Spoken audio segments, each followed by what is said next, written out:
Well, I think I'm bad at photography again.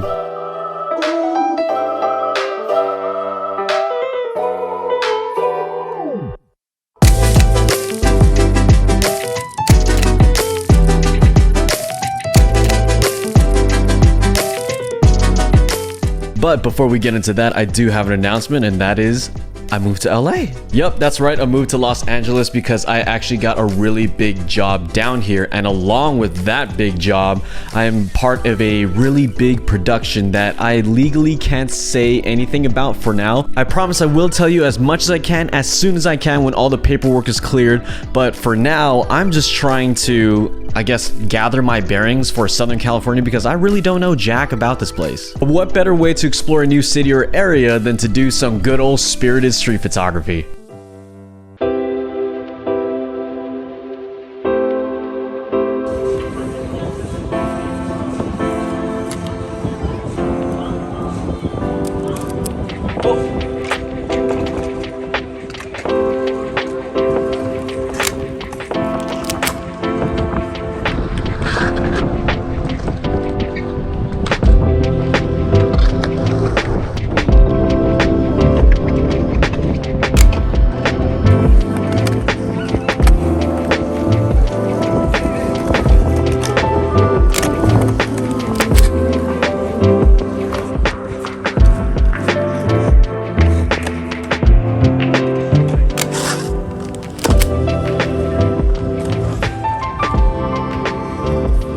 So while I was here at Venice skate park, there was this one guy who was doing the same trick over and over again, and he's right here.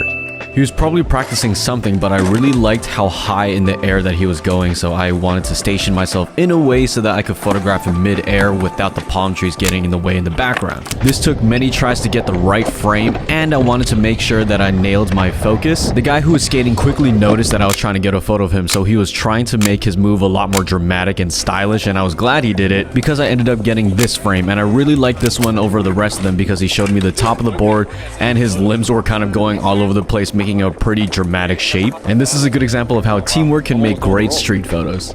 Can you imagine if none of those shots came out? Wouldn't that be bad? Wouldn't that be the worst?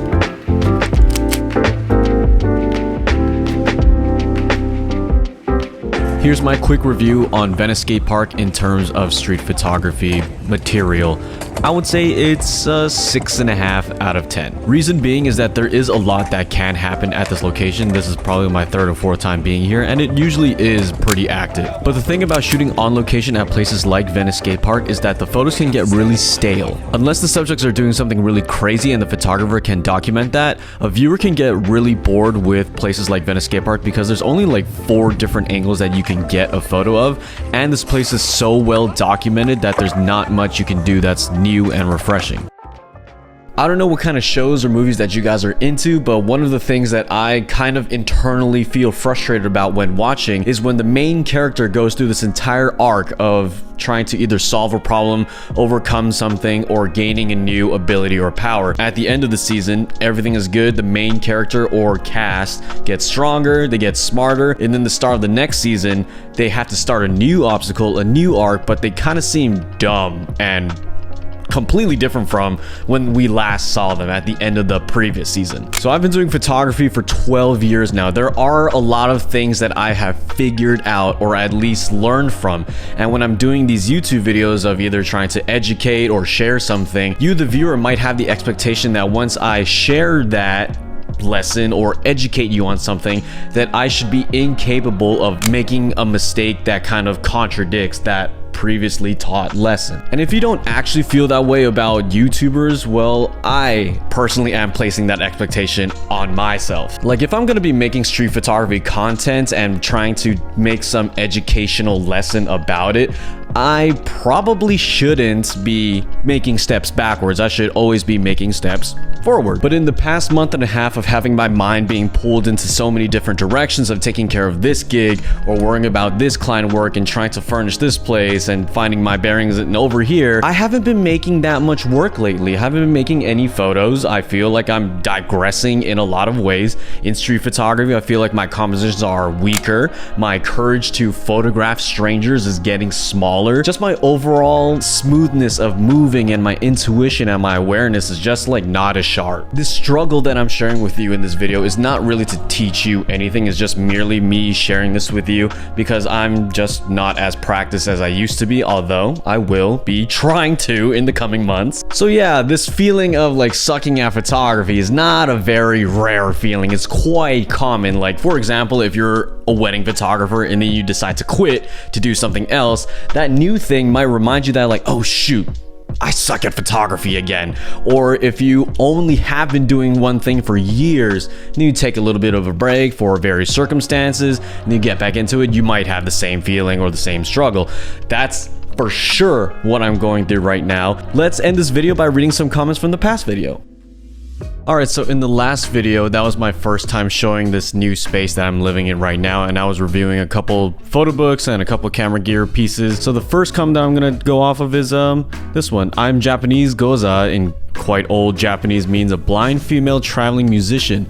Your photo book followed the very last living 3 Goza women in the late 1960s to early 70s. First of all, thank you for that commenter for clarifying what this book is about. I had no idea what the title meant, but it's things like this on YouTube that there's audience members who will help out the creator like me. Thank you so much, and that actually adds a lot of valuable context to how I can better understand the book. Thanks a lot for that. From Patrick Clark, I've seen a lot more younger people sporting the short strap, and it always reminds me of the dads in the 80s. Good. It's probably why a lot of Gen X photographers do the low slung crossbody strap just to piss off our highline dads.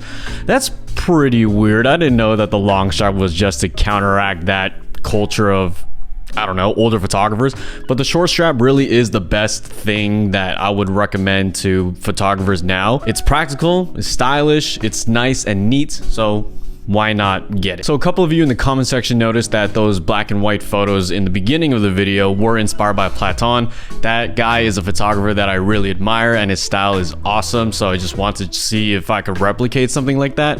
Plus, I actually do have work that will be in that style that I'll be showing in 2 to 3 videos from now. Yeah, it's gonna be really exciting. From Ross Manley, do not stop buying cameras. I won't. Well, shouldn't I? From Guru Gamer, I don't see the point of shooting film in 2022. It's very expensive to buy and process film, and on top of that, you still use a scanner or a camera to take a picture of the negative to digitize it. Come on, like, you guys can answer that one for me. You could reply to him in the comment section.